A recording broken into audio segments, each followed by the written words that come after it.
Hi friends, ನಮಸ್ತೆ ಎಲ್ರಿಗೂ. ಎಲ್ಲರೂ ಹೇಗಿದ್ದೀರಾ? ನಾನಂತೂ ಚೆನ್ನಾಗಿದ್ದೀನಿ, ನೀವು ಚೆನ್ನಾಗಿದ್ದೀರಾ ಅಂತ ಅಂದ್ಕೊಳ್ತಾ ಇವತ್ತಿನ ಬ್ಲಾಗ್ನ ಸ್ಟಾರ್ಟ್ ಮಾಡ್ತಾ ಇದ್ದೀನಿ. ಇವತ್ತು ಸಂಜೆಯಿಂದ ಬ್ಲಾಗ್ನ ಸ್ಟಾರ್ಟ್ ಮಾಡ್ತಾ ಇದ್ದೀನಿ ಫ್ರೆಂಡ್ಸ್. ಬೆಳಗ್ಗೆಯಿಂದ ಯಾವುದೇ ರೀತಿ ವಿಡಿಯೋ ಮಾಡಿಲ್ಲ. ಯಾಕೋ ಮನಸ್ಸಿಗೆ ಏನೋ ಒಂಥರ ನೆಮ್ಮದಿ ಇಲ್ಲ, ಸಮಾಧಾನ ಇಲ್ಲ ಹಾಗಾಗೈತೆ. ನೆನೆ ಸ್ವಲ್ಪ ಹೆಲ್ತ್ ಪ್ರಾಬ್ಲಮ್ ಥರ, ಅಂದರೆ ಮೈಕೈ ನೋವು, ಸ್ವಲ್ಪ ಮೈ ಬಿಸಿಯಾದಂಗೆ ಈ ರೀತಿ ಆಗ್ತಾಯಿತ್ತು, ಸುಸ್ತು ಈ ರೀತಿ ಆಗ್ತಾಯಿತ್ತು. ಮತ್ತು ಏನಪ್ಪ ಅಂತಂದರೆ ನಮ್ಮನೆ ಹಾಡು ಹೊಸ ಪ್ರತಿಯೊಂದಕ್ಕೂ ಹುಷಾರಿಲ್ದಲೇ ಇರೋದಕ್ಕೆ ಅವು ನೋಡಿ ನನಗೂ ಏನೋ ಒಂಥರ ಅದೇನೋ ನನಗೆ ಬಂದಿತ್ತೋ ಆ ಥರ ಪ್ರಾಬ್ಲಮ್ಸು, ಮೈಕೈ ನೋವು, ಒಂಥರ ಮೈಯೆಲ್ಲ ಬಿಸಿಯಾದಂಗೆ, ಚಳಿ ಜ್ವರ ಆದಂಗೆ ಬಂದಿತ್ತೋ ಇಲ್ಲ ಅವನ್ನ ನೋಡಿ ನನಗೆ ಆ ಥರ ಆಗ್ತಾಯಿತ್ತೋ, ಫೀಲ್ ಆಗ್ತಾಯಿತ್ತೋ ಏನೋ ಗೊತ್ತಿಲ್ಲ. ನನಗೂ ಹುಷಾರಿರಲಿಲ್ಲ. ಬೆಳಗ್ಗಿಂದ ಏನೂ ವ್ಲಾಗ್ನ ಶೂಟ್ ಮಾಡಿರಲಿಲ್ಲ. ಬೆಳಗ್ಗೆ ಏನಂತ ಅಂದರೆ ಇವತ್ತು ಬೆಳಗ್ಗೆ 12 ಗಂಟೆಗೆ ಹಸುಗಳೆಲ್ಲೂ ಮೇಯೋದಕ್ಕೆ ಕಟ್ಟಲ್ಲ, ಈಗ ಹುಷಾರಿಲ್ವಲ್ಲ, ಅದಕ್ಕೆ ಮನೆ ಹತ್ರನೇ ಕಟ್ಟಿ ಹುಲ್ಲಾಕ್ತೀನಿ. ಮತ್ತು ಗಂಜಿ ಕುಡಿಸಿದ್ದೋ, ಮತ್ತು ಇವತ್ತೂ ನೆನ್ನೆ ಇಂಜೆಕ್ಷನ್ ಹಾಕ್ಸಿದ್ದೋ, ಮತ್ತು ಇವತ್ತೂ ಇಂಜೆಕ್ಷನ್ ಹಾಕೋದ್ರು. 3 ದಿನ ಇಂಜೆಕ್ಷನ್ ಹಾಕಬೇಕು ಅಂತ ಹೇಳಿದರು. ಬೆಳಗ್ಗೆನೂ ಕಾಲು ಕಚ್ಚಿಸ್ತೀನಿ. ಬೆಳಗ್ಗೆನೇ ಇಂಜೆಕ್ಷನ್ ಹಾಕೋಗಿದ್ರು. 12 ಗಂಟೆಲಿ ಕೆಲಸ ಎಲ್ಲ ಸ್ವಲ್ಪ ಮುಗಿಸಿ 12 ಗಂಟೆಲಿ ಮಲಗಿದ್ದಳು. ಎದ್ದಿದ್ದೆ 3 ಗಂಟೆಲಿ. ಏನೋ ಒಂಥರ ಮನಸ್ಸಿಗೆ ನೆಮ್ಮದಿನೇ ಇಲ್ಲ ಫ್ರೆಂಡ್ಸ್. ನೆಮ್ಮದಿ ಸಮಾಧಾನ ಇಲ್ಲ ಅಂತ ಅಂದರೆ ಯಾವ ಕೆಲಸ ಮಾಡೋದಕ್ಕೂ ಆಗಲ್ಲ. ಏನೋ ಒಂಥರ ಬೇಜಾರು, ಏನೋ ಒಂಥರ ಕಳ್ಕೊಂಡೆ, ಮನಸ್ಸಿಗೇನೋ ನೆಮ್ಮದಿ ಇಲ್ಲ, ಶಾಂತಿ ಇಲ್ಲ ಅಂತ ಏನೋ ಒಂಥರ ಅನ್ನಿಸ್ತಾ ಇತ್ತು. ಸುಮ್ಮನೆ ಆ ಟೈಮಲ್ಲಿ ನನಗೆ ಮಲ್ಕೊಂಬಿಟ್ರೆ ಆಗ ಏನೋ ಒಂಥರ ನೆಮ್ಮದಿ, ಎಲ್ಲ ಮರ್ತ್ಕೊಂಡ್ಬಿಡ್ತೀನ. ಹಾಗಾಗಿ ಏನೋ ಒಂಥರ ನೆಮ್ಮದಿ ಸಿಕ್ದಂಗೆ ಆಗುತ್ತೆ. ಅದಕ್ಕೆ ಇವಾಗ ಎದ್ದು ಲಾಗ್ನ ಸ್ಟಾರ್ಟ್ ಮಾಡ್ತಾಯಿದ್ದೀನಿ ಫ್ರೆಂಡ್ಸ್. ಹೇಗಿರುತ್ತೆ ಅಂತ ಗೊತ್ತಿಲ್ಲ, ಲಾಗು ಶೇರ್ ಮಾಡ್ಕೊಳ್ತೀನಿ ನಿಮ್ಮ ಜೊತೆ. ಹಾಗೆ ನಮ್ಮ ಸಣ್ಣ ಕರು ಒಂದು ಅಲ್ಲಿ ಮೇಯ್ತೈತಲ್ಲಿ, ಅದು ಚೆನ್ನಾಗಿದೆ, ಅದಕ್ಕೇನು ಪ್ರಾಬ್ಲಮ್ ಆಗಿಲ್ಲ. ಅದಕ್ಕೋಸ್ಕರ ಅದು ಹೊರಗಡೆ ಮೇಯೋದಕ್ಕೆ ಕಟ್ತೀನಿ. ಇನ್ನು ಆಡುಗಳನ್ನೂ ಸಹ ಮೇಯೋದಕ್ಕೆ ಬಿಡಲ್ಲ, ಮತ್ತು ಇನ್ನೊಂದು ಹಸು ಇದೆಯಲ್ಲ ಅದನ್ನೂ ಸಹ ಮೇಯೋದಕ್ಕೆ ಬಿಡಲ್ಲ. ಈಗ ಒಳಗಡೆ ಎಲ್ಲ ಕಸ ಗುಡಿಸ್ಕೊಂಬಂದಿದ್ದೀನಿ, ಈಚೆ ಕಸ ಗುಡಿಸ್ಬೇಕು. ಆಮೇಲೆ ನಮ್ಮನೆ ಇವನು ಏನು ಕೆಲಸ ಮಾಡಿದ್ದಾನೆ ಅಂದರೆ, ನಮ್ಮನೆ ನಾಯಿ ಇವತ್ತು ನಮ್ಮನೆಯವ್ರು ಒಂದು ಮರಿ ಕೋಳಿ ಇತ್ತು, ಅದು ಮರಿ ಮಾಡಿಕೊಂಡು 20 ದಿನ ಆಗಿತ್ತು. ಏನು ಮಾಡಿದ್ದಾನೆ ಅಂತ ಅಂದರೆ, ಇವಳು ಬೆಳಗ್ಗೆ ಎದ್ದ ತಕ್ಷಣ ಇವನು ಬಿಡ್ತಾರೆ, ಮರಿ ಕೋಳಿನೂ ಬಿಡ್ತಾರೆ. ನಾನು ಬಿಡಬೇಡಿ ಅಂತ ಹೇಳಿದ್ದೀನಿ. ಅವರು ಈಗೊಂದು ವಾರದಲ್ಲಿ ಒಂದು ಕೋಳಿ ತಿನ್ಕೊಂಡಿದ್ದ.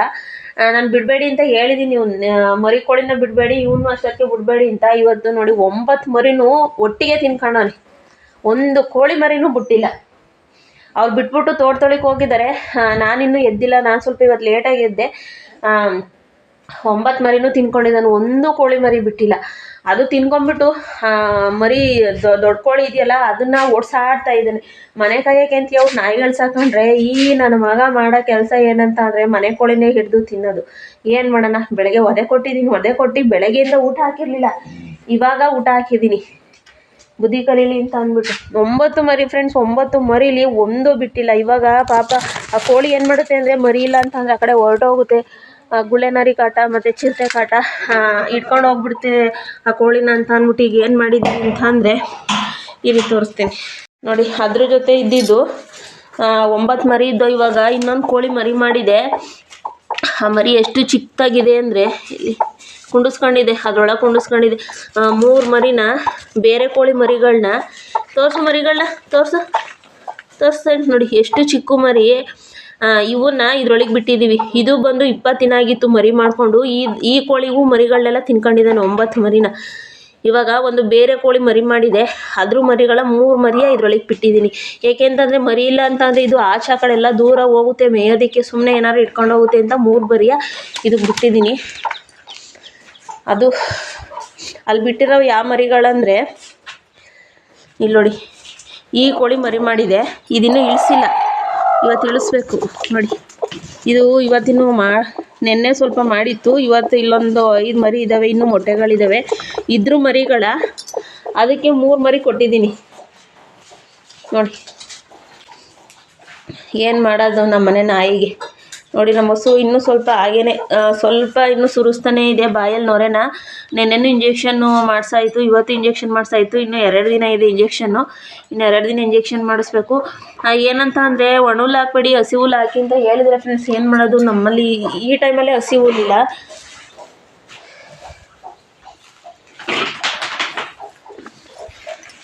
ಒಣ ಹುಲ್ಲು ಹಾಕ್ಬೇಡಿ, ಹಸಿ ಹುಲ್ಲು ಹಾಕಿ ಅಂತ ಹೇಳಿದರು.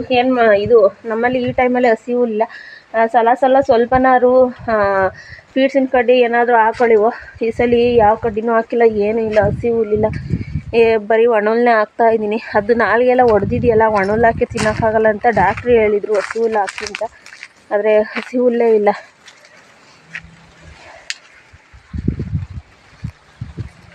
ನಮ್ಮ ದಾಸವಾಳ ಗಿಡದಲ್ಲಿ ಒಂದೇ ಒಂದು ಹೂ ಬಿಟ್ಟಿದೆ ನೋಡಿ, ಒಂದೇ ಒಂದು ಹೂ ಬಿಟ್ಟೈತೆ.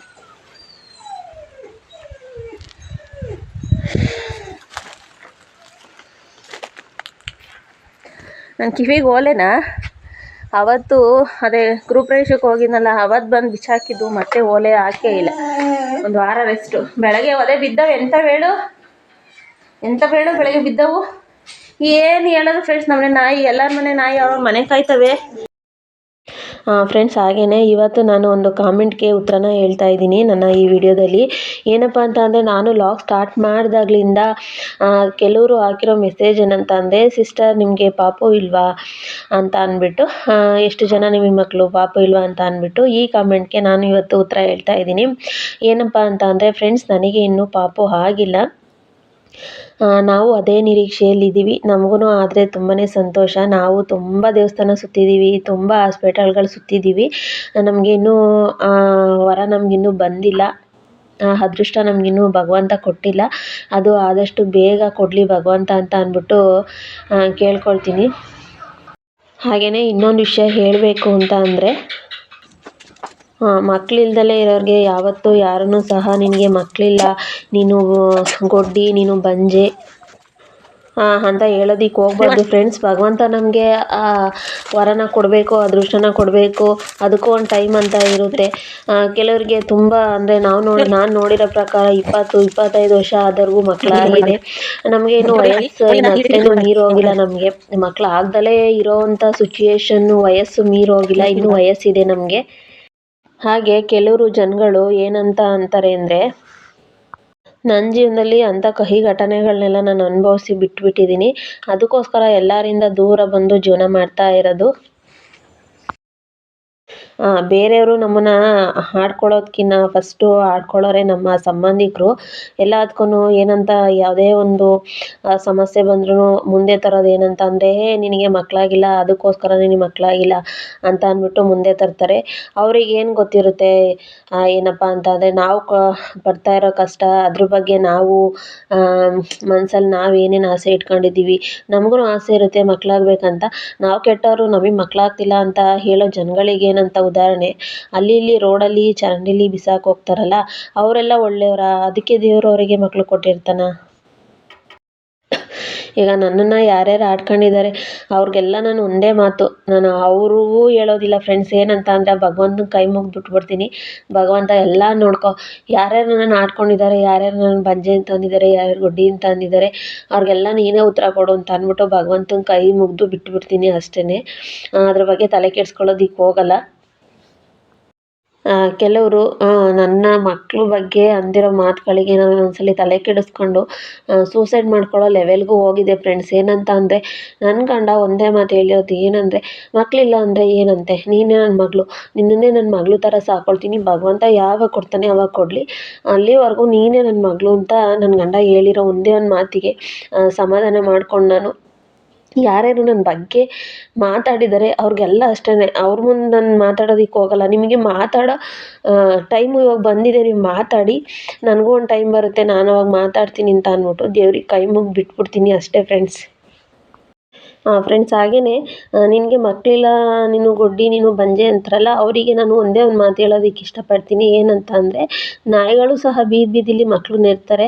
ಅವರಿಗೂ ನನ್ನ ಬಗ್ಗೆ ಮಕ್ಕಳಿಲ್ಲ ಅಂತ ಮಾತಾಡೋರಿಗೂ ಯಾವ ವ್ಯತ್ಯಾಸವೂ ಇಲ್ಲ ಅಂತ ನಾನು ಹೇಳೋದಕ್ಕೆ ಇಷ್ಟಪಡ್ತೀನಿ ಫ್ರೆಂಡ್ಸ್. ದಯವಿಟ್ಟು ಫ್ರೆಂಡ್ಸ್, ನೀವು ನನ್ನ ಫ್ಯಾಮಿಲಿ ಅಂತ ಅಂದ್ಕೊಂಡು ನನ್ನ ಪರ್ಸ್ನಲ್ ವಿಷಯನ ಇಲ್ಲಿ ಶೇರ್ ಮಾಡಿದ್ದೀನಿ. ದಯವಿಟ್ಟು ಇದ್ರ ಬಗ್ಗೆ ಬ್ಯಾಡ್ ಕಮೆಂಟ್ಸ್ ಹಾಕೋದಕ್ಕೆ ಹೋಗಬೇಡಿ. ಆಮೇಲೆ ನೆಕ್ಸ್ಟ್ ಏನಂತ ಅಂದರೆ, ನಾನು ಈ ವಿಷಯನ ಶೇರ್ ಮಾಡ್ಕೊಂಡಿದ್ದೀನಿ, ಮತ್ತೆ ನಿಮಗೆ ಮಕ್ಕಳಿಲ್ವಾ ಅಂತ ಅಂದ್ಬಿಟ್ಟು ದಯವಿಟ್ಟು ಮೆಸೇಜ್ಗಳನ್ನ ಹಾಕಬೇಡಿ. ದಯವಿಟ್ಟು ಇಲ್ಲಿ ನನ್ನ ಪರ್ಸ್ನಲ್ ವಿಷಯನ ಶೇರ್ ಮಾಡಿದ್ದೀನಿ. ನಿಜವಾಗ್ಲೂ ಇದನ್ನು ಎಡಿಟ್ ಮಾಡಬೇಕಾದ್ರೆ ನನಗೆ ಕಣ್ಣಲ್ಲಿ ನೀರೇ ಬರ್ತಾಯಿತ್ತು. ನನಗೆ ಎಡಿಟ್ ಮಾಡೋದಕ್ಕೂ ಆಗ್ತಾ ಇರಲಿಲ್ಲ, ಅಷ್ಟು ಸಂಕಟ ಆಯ್ತಾಯಿತ್ತು. ನಂಬಿಕೆಯಿಂದ ನೀವೆಲ್ಲ ನನ್ನ ಫ್ಯಾಮಿಲಿ ಅಂತ ಅಂದ್ಕೊಂಡಲ್ಲ, ನಾನು ಅಂದ್ಕೊಂಡಿದ್ದೀನಿ ನೀವೆಲ್ಲ ನನ್ನ ಫ್ಯಾಮಿಲಿ ಅಂತಲೇ. ದಯವಿಟ್ಟು ಯಾರು ಬ್ಯಾಡ್ ಕಮೆಂಟ್ಸ್ ಮಾಡೋದಕ್ಕೆ ಹೋಗಬೇಡಿ ಇದ್ರ ಬಗ್ಗೆ. ವಿಡಿಯೋನ ಇಲ್ಲಿಗೆ ಮುಗಿಸ್ತಾ ಇದ್ದೀನಿ. ದಯವಿಟ್ಟು ವಿಡಿಯೋ ಇಷ್ಟರಲ್ಲಿ ಲೈಕ್ ಮಾಡಿ, ಹೊಸದಾಗಿ ನನ್ನ ಚಾನಲ್ನ ನೋಡ್ತಾ ಇರೋರು ಸಬ್ಸ್ಕ್ರೈಬ್ ಮಾಡ್ಕೊಂಡು ಸಪೋರ್ಟ್ ಮಾಡಿ. ಹಾಗೆ ನಿಮ್ಮ ಫ್ರೆಂಡ್ಸು ಫ್ಯಾಮಿಲಿ ಮೆಂಬರ್ಸ್ಗೂ ಶೇರ್ ಮಾಡಿ. ದಯವಿಟ್ಟು ಸಪೋರ್ಟ್ ಮಾಡಿ. Thank you friends.